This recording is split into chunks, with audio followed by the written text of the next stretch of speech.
Hey guys, welcome back.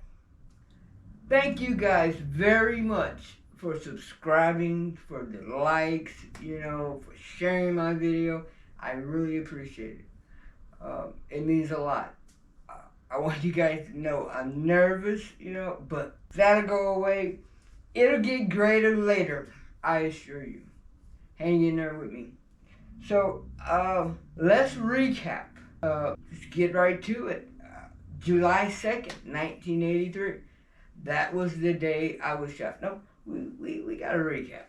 I was, my girlfriend, who was a drill sergeant, MP officer slash MP officer, another drill sergeant, and another private.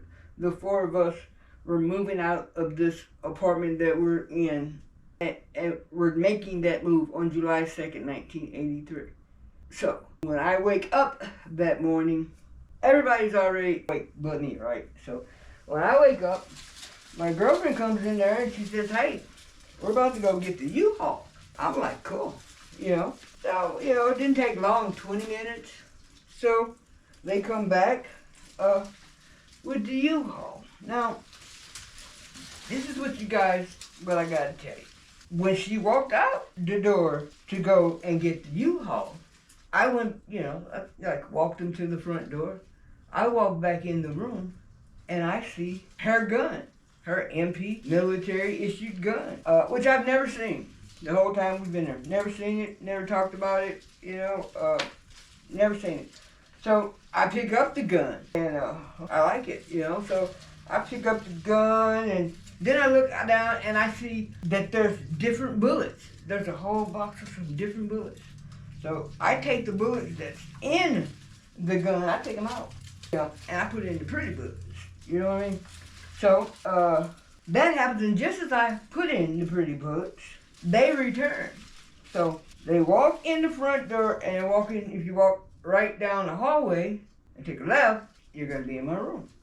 But as they were walking down the hallway, I met my girlfriend and the other drill sergeant. Halfway there, pointed the gun at them, and I said, that way, go, that way. And they just walked. They went that way. So, by the time we get to the living room, the private walks in. I point the gun at her, tell her to lock the door. You guys know everything's packed up, already in boxes. The only thing not packed is the big table and chairs. I grab a chair. I tell all three of them, they grab a chair. They sit in front of me. I sit right here. Don't know what's going on in my mind. I promise you I don't. When I say lost, people, lost. I mean, you gotta know what the true definition of lost is. But at any rate, I tell them to take off their shoes. They all take off their shoes. I don't. I wait about 20 minutes, and then I tell them to take off their socks. Another 20 minutes, I say, take off your shirt. Well, guys, I'm a jealous person. So, the thought of my girlfriend taking off her shirt in front of two other girls, I would, you know what I'm saying? I wouldn't be able to handle that. So, I said, hell, you take that shirt off, and I'm going to shoot both of them in front of you.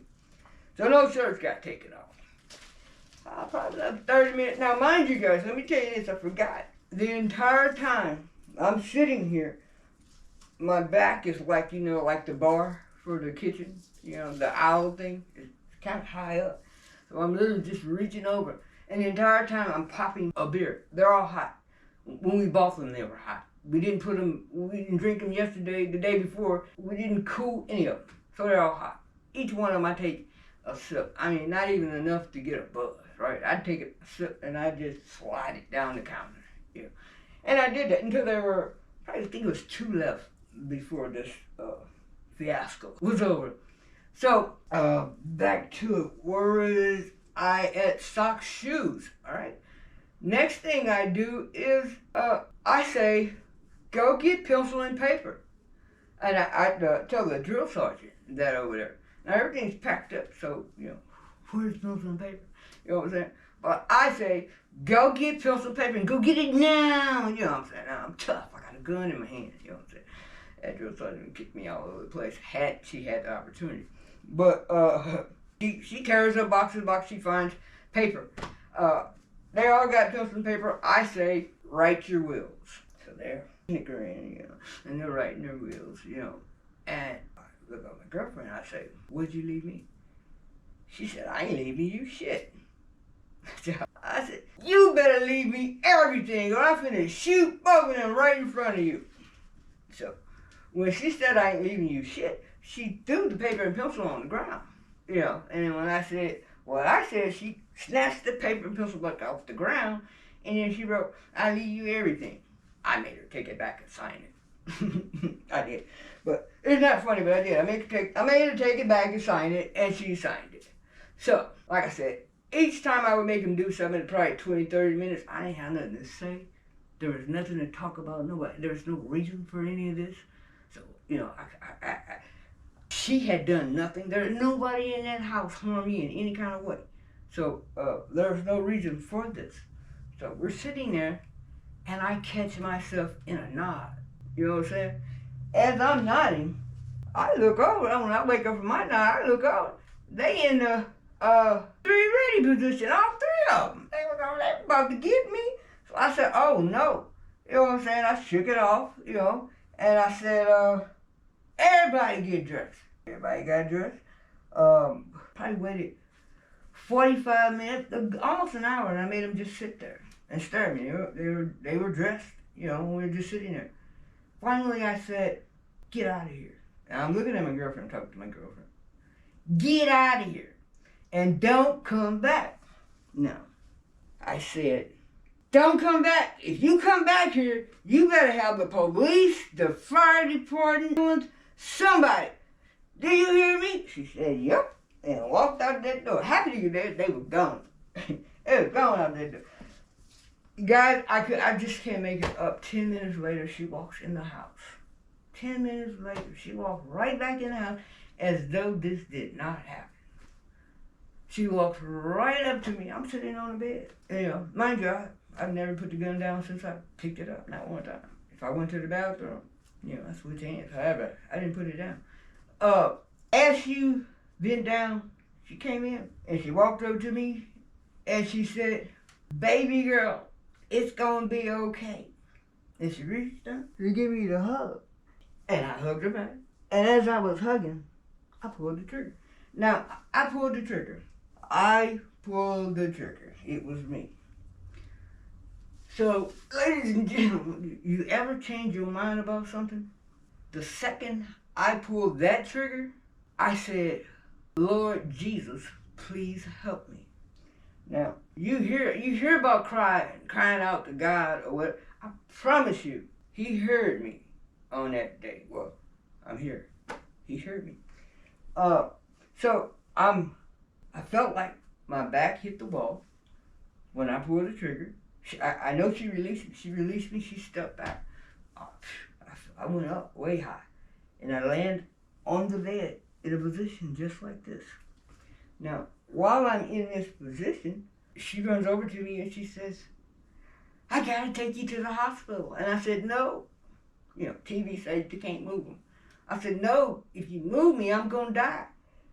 I said, go get help. How about that? She says, okay. She runs out. We're 6 miles off post. It's an apartment complex. It has nothing but military people.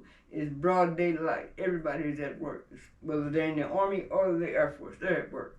And so she runs out in the parking lot and she said, comes back in and she says, nobody's there. I said, go get the landlord. The landlord is just, our apartment is here on the other side of the parking lot. She's right there directly in front of us. Go get the landlord. She runs back to me, I kid you not, and tells me that the landlord is not there. Now, I'm thinking at this moment, okay, shit, I'm about to die. I'm about to die. All right. So, I say to her, go get help.